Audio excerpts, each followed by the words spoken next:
Stewart. Kevin Conway in the extends Ford from Front Row Motorsports. 23.71 the first lap. That'll be the slowest of our 17 so far. He has 2 Nationwide Series starts here. And up until Darlington had finished every race this season, but crashed out of the race at 300 laps last week. Second lap ended up. Now here they are ordered by practice speed. You see Dave Blaney was quickest, Gilliland second, and Max Papis a surprising third among that group.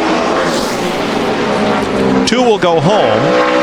We are accustomed to having a 46-car entry, but the number 90, the Raymond Key Keyed Up Motorsports team, they have elected to skip Dover and also probably Charlotte as they search for sponsorship. They want to get back to the track, but they're not going to do it unfunded. They're not going to do it as a start and park. So that team is on hiatus for now. So it means that 2 drivers, rather than the usual 3 or 4, will miss the show here.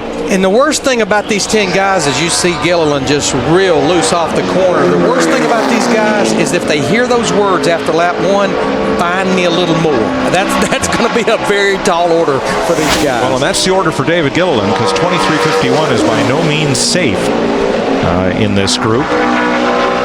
And if you can find a little bit, it may end up being worth a lot when it's all said and done. And it looks like he maybe will improve just a hair. What a slide off forward. He's trying. No, very strong lap, Larry. He flipped his sprint car. And it actually was in his neck, I think. A vertebrae in his neck. David Stremme is next in the Latitude 43 Motorsports entry.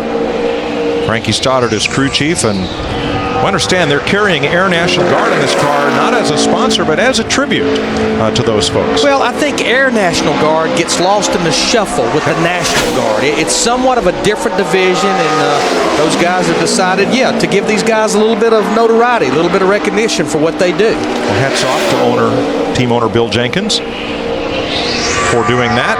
And let's see if Stremme can lock into the show. 23.32 on the first lap. Unless he can really pick up, that'll be good news for J.J. Young. That's a decent lap. Yeah, I think not a bad worked. lap. I think that'll make it. You always like a little more when you're one of the earliest of these fellows to go out. And it's going to be Michael McDowell, the Prism Motorsports Toyota. His first lap is 1/100th slower than David Gilliland, and that could be the difference between racing on Sunday and going home.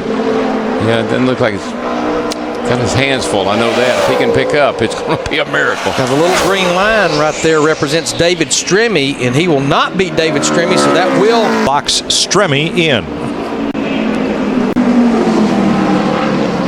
Speed's presentation of Sprint Cup qualifying at Dover is presented by Subway Restaurants. So many $5 foot-long subs to choose from. Enjoy amazing value at Subway all day, every day. So the bottom 2 after 4 cars in knockout qualifying are Michael McDowell and David Gilliland. Here is McDowell's teammate, Dave Blaney, former World of Outlaw champion and always a strong qualifier. He's made it into 9 races this year with a 3rd place effort at Bristol. He was the quickest of our go-home group of those 10 cars. This should be no problem. Moving that needle around, but that's because it's so close right in there where these guys are all running. Boy, he was just right on top of McDowell, right behind his teammate Michael McDowell. By 100th. Blaney needs to pick up 14 thousandths of a second to lock in. McDowell picked up in his second lap. Let's see if Blaney, I believe he may be able to do it. Just keeps flirting right there on top of what he ran. Gas it up, man. Slower. Got to gas it. Not going to do it. He is slower on lap 2, so Michael McDowell cars to go. Well, Larry, the number 13 car, our boy Booty Barker. Here's the Geico Toyota for Max Papis. And there is Booty Barker, the crew chief, with his stopwatch. Setting at the start-finish line. What Booty does not have is access to the NASCAR qualifying info that's provided all the teams, so he will only know the lap time. He won't know where Max is in relation to the other cars. So as he goes under green, it'll be up to Larry Mack whether or not Max runs that second lap. I'm going to try to help my little NASCAR performance buddy out. Now, if Max does not beat 2 cars on this first lap, I will not say a word. They've already told Max about it. But if he gets in and beats 2, I will tell him the minute he crosses the finish line. And it doesn't look like it's going to happen here on lap 1. He's got some work to do. Yep.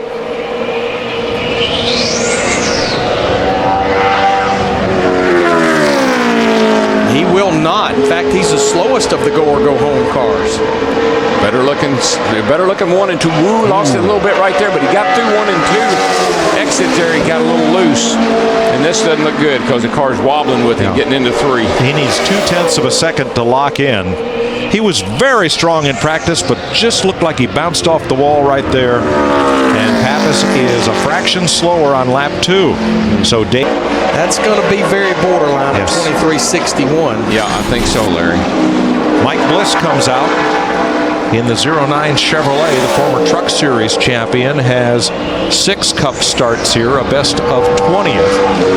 And he was right on the line in practice as to whether he was going to make it in or going to load up and go. This looks like a decent lap. Something Mike Bliss seems to have a little bit of a knack is reaching down in there. But, buddy, I almost listening to some of these guys, I almost think that thing may have bottomed out right there. It sure looked like it bounced up the racetrack. Nice lap, 32nd, and Bliss will race on Sunday. All good there, man. All good. All good. That's 34. music. Hours to go. Todd Bodine in the Gunselman number 64, right on the edge, missed it on lap 1 by 6/100ths of a second. He's got to beat David Gilliland. That's where that green line is. Boy, moving it around with the trackers, it's just the times are so close right in there. Yeah, I mean, he's right between David Gilliland and Max Papis right now. That's about where this lap is going to be. Edgy. Fell off right at the end, and Gilliland is in. Dover.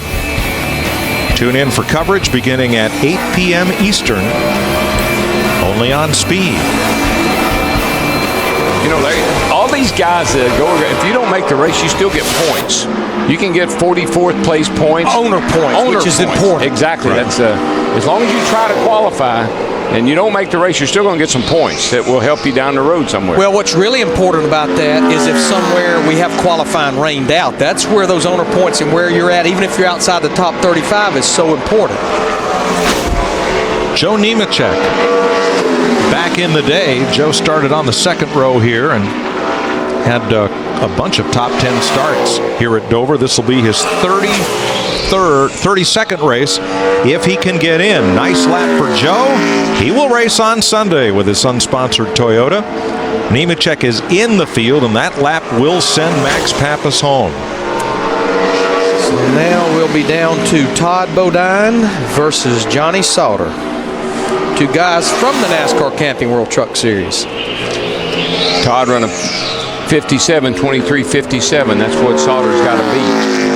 5.7. Pointed out 23.57. That's the time for Johnny Sauter to beat in the Tommy Baldwin Toyota. Sauter's made 2 starts this season, Phoenix and Talladega. He's 5th in the truck points. I guess at Charlotte I can bring one of Joe's radios up here to the booth too. I'll just bring all of them up here. You know, Philippe.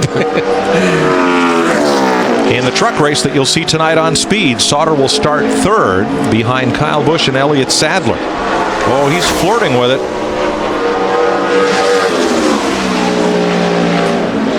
His car was a little bit loose coming to get the green. That had to hurt his lap. I mean, he is all over. It's going to be so close on Johnny Sauter. Did it. He's in. 23.56 to Todd Bodine's 23.57. Yep. 15 1/1000ths of a second determines